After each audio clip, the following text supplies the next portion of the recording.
In today's video, I'll show you how to quickly download your WooCommerce orders, saving time and helping you manage your store efficiently.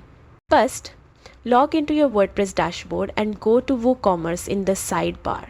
From the drop-down, click Analytics, then select Orders. Here, you will see all your store's orders in one place. Use the date range filters at the top to select the period you want, like last month or a custom range. You can also refine your view with advanced filters for order status, product or customer type. Once your filters are set, click the download button at the top. This generates a CSV file containing your order details, order numbers, status, customer info, net sales and more.